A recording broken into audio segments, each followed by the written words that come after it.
There are days when you wake up and feel like a stranger to yourself. You walk into a room full of people and still feel invisible. You scroll through your phone seeing success, confidence, beauty, and wonder why it always seems to belong to someone else.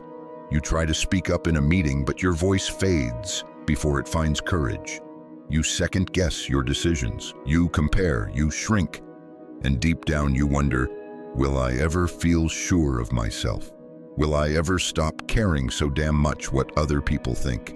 You're not broken, you're not weak, you're human, but the ancient Stoics would tell you confidence isn't something you're born with. It's something you build, day by day, thought by thought, choice by choice. And today, you're going to learn how there's a quiet power in a man who knows who he is. He doesn't need to raise his voice. He doesn't need a crowd to agree with him. His presence alone speaks volumes, not because he's loud, but because he's grounded, calm, certain. That's the kind of confidence most people are missing today. Confidence isn't about ego. It's not about pretending you're better than others or walking into a room hoping everyone notices you. It's about being able to walk into that same room and not care whether anyone does. It's the kind of confidence built from within, and it's the kind that Stoic philosophy teaches better than anything else. Over 2,000 years ago, Stoic thinkers like Marcus Aurelius, Epictetus, and Seneca weren't sitting in ivory towers preaching about self-love. They were soldiers, emperors, and slaves, living through war, exile, and betrayal. And yet their words still hold the secret to something we all seek today, unshakable self-confidence. Not the kind that comes and goes with a paycheck or relationship status, but the kind that stays even when everything else falls apart. Because true confidence is calm, it's quiet, and it's earned. Let me show you how.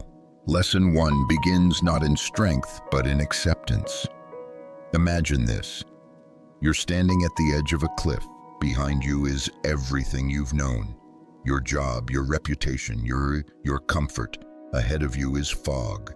You don't know what's next. Your stomach tightens, your thoughts scream, and your instinct says don't jump. But the Stoic inside you asks a different question. What if this isn't the end?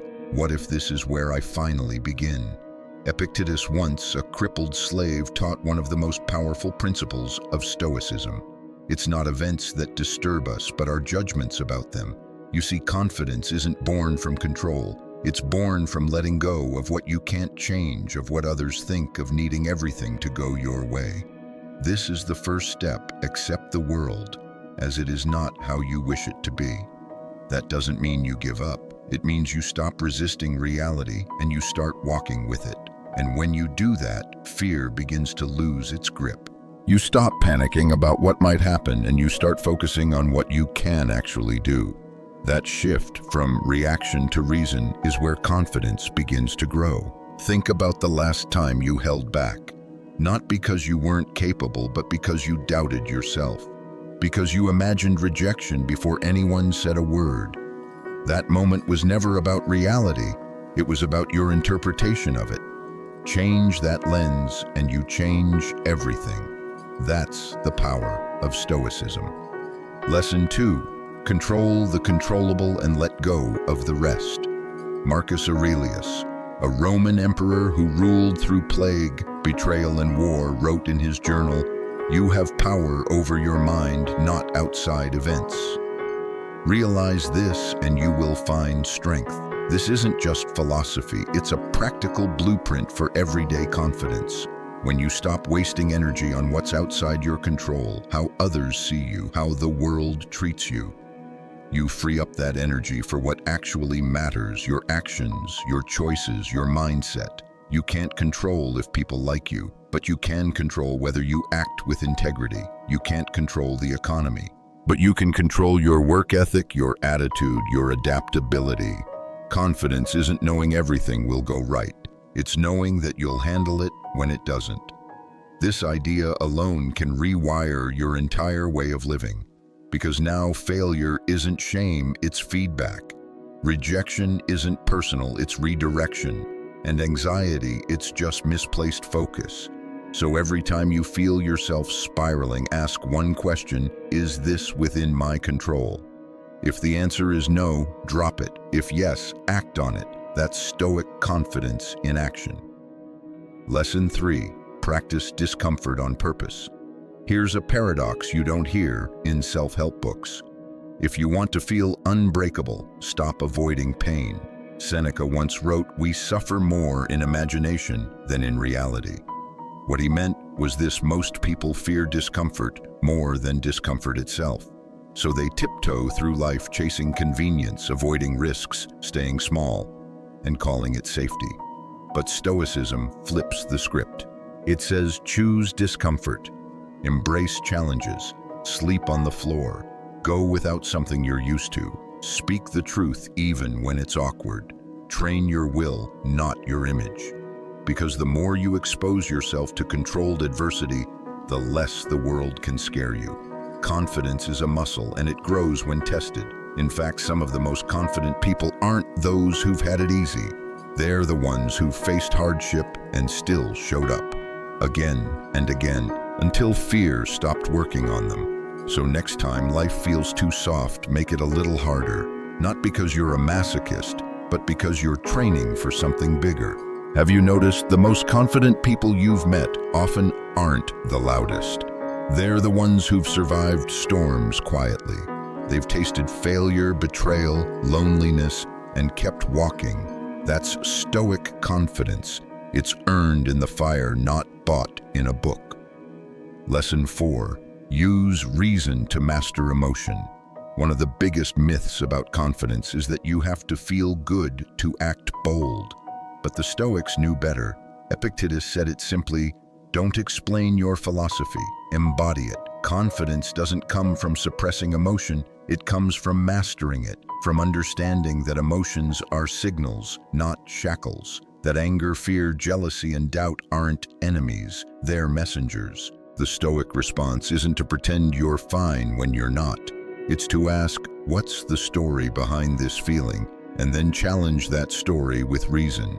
Let's say you're afraid to speak up in a meeting. Your heart's racing, your mind's spinning. You tell yourself, I'll sound stupid, but stop. What's the truth? Are you really unworthy of speaking? Or is that just a fear from childhood? Or a memory of being laughed at years ago? Is it fact or just a story you've repeated too long? Once you learn to separate your emotion from your interpretation, confidence follows. Because now you're not at the mercy of your moods. You become the captain of your ship again. Lesson 5. Live by your values, not validation. Here's a hard truth. If your confidence depends on approval, it will never be solid. Marcus Aurelius warned, it never ceases to amaze me. We all love ourselves more than other people, but care more about their opinion than our own. Let that sink in. Confidence that depends on applause is fragile. It's a house built on sand. One bad comment, one ignored message, and it crumbles. But Stoicism gives you a different foundation virtue. When you live by your own principles, honesty, courage, patience, self-discipline, you stop needing permission to feel worthy. You start respecting yourself not for what you've achieved, but for who you choose to be. That's real power. That's what makes a man or a woman unshakable. Because when your actions align with your values, you can walk into any room, look anyone in the eye, and know I'm good with who I am. So let me ask you this. What would change in your life if you didn't need to prove anything? What doors would you walk through? What truth would you finally speak? That's the path Stoicism opens. And we've only just begun. It's strange how loud the world has become. Everywhere you turn, someone is trying to tell you who to be. Social media screams, you're not enough. Advertisements whisper, buy this to feel better. And worst of all, your own mind joins the chorus asking, what if I fail? What if they leave? What if I'm not worthy? But the Stoics knew that the loudest noise isn't outside, it's inside. And if you don't learn to quiet it, it will run your life. That brings us to the 6th lesson. Lesson 6. Silence the inner critic with action, not affirmation. Confidence dies in overthinking. The more you analyze, compare, and wait for the perfect moment, the more your mind floods with doubt. But Epictetus said, first say to yourself what you would be, and then do what you have to do. In other words, stop talking, start doing. You don't defeat the inner critic by arguing with it. You defeat it by moving, by showing up even when you don't feel ready, by making the call, taking the risk, pressing publish, stepping forward when everything in you says, wait. Confidence doesn't come from feeling fearless. It comes from acting despite the fear. And each time you act, you build proof. Proof that you're capable. Proof that you didn't fall apart. Proof that you're stronger than the story in your head. Because in Stoicism, confidence isn't about hype. It's about evidence. And that evidence only comes through action.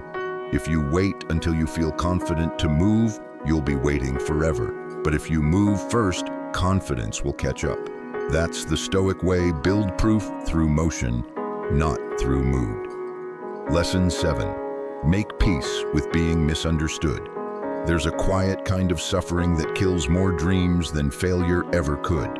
It's the fear of judgment, of being different, of standing alone. And yet Marcus Aurelius reminds us, don't waste the rest of your life worrying about what others think unless it directly affects the common good.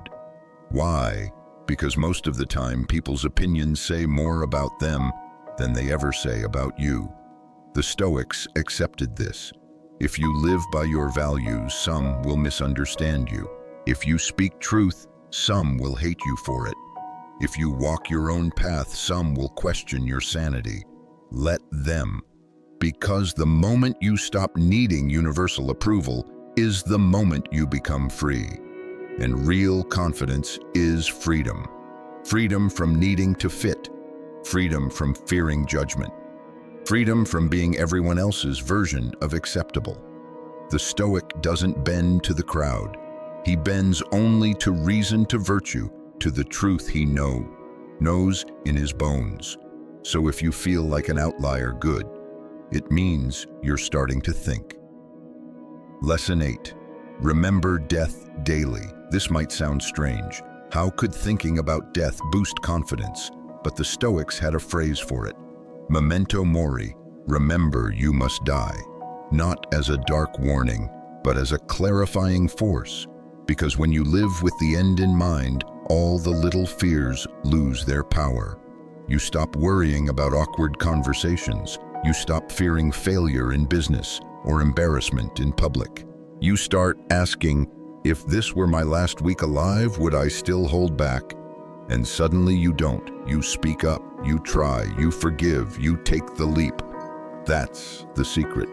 Death isn't the opposite of life. It's what gives life urgency. And when you embrace it, confidence stops being a trick you perform. It becomes who you are. Seneca said, it is not that we have a short time to live, but that we waste a lot of it. Memento mori makes sure you don't. The clock is ticking. You won't get this moment again. So stop shrinking, stop hesitating, stop waiting for permission. One day you'll wish you'd started sooner. Let that be today. Lesson 9. Choose solitude over noise. We live in a world terrified of silence. Every spare second is filled with scrolling notifications, background noise. But in that noise, we lose ourselves. And we lose confidence too, because confidence is built in solitude, in stillness, in the conversations you have with yourself when the world stops talking. Marcus Aurelius journaled daily, not for likes or followers, but to remind himself who he was. That habit became the Meditations, arguably the greatest book of Stoic wisdom ever written. What if you did the same? What if you started each morning with 5 minutes of silence? Not to escape the world, but to hear yourself again.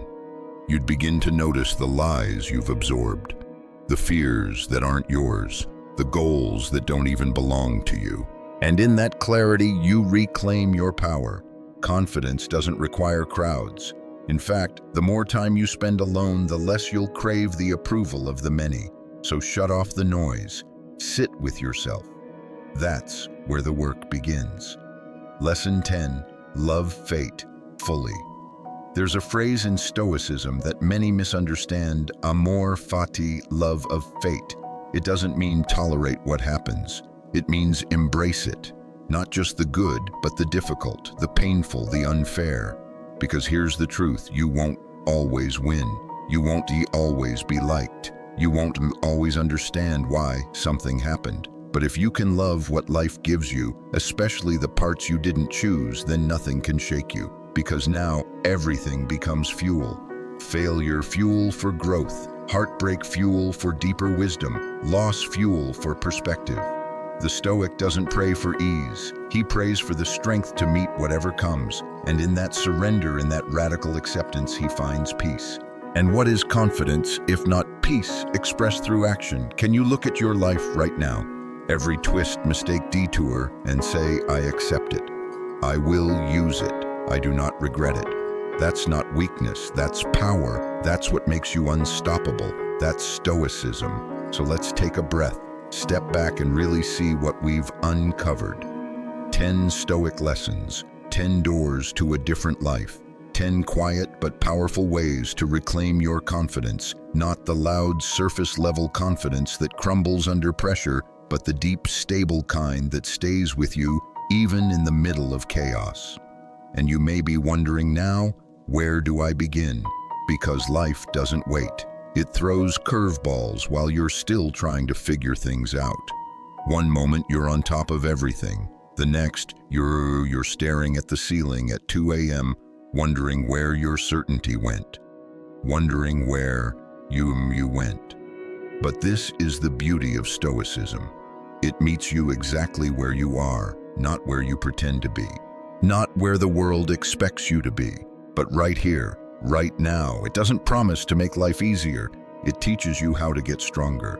Let's walk through these lessons again, not as concepts, but as commitments. You start with acceptance. You let go of the illusion that everything must go your way.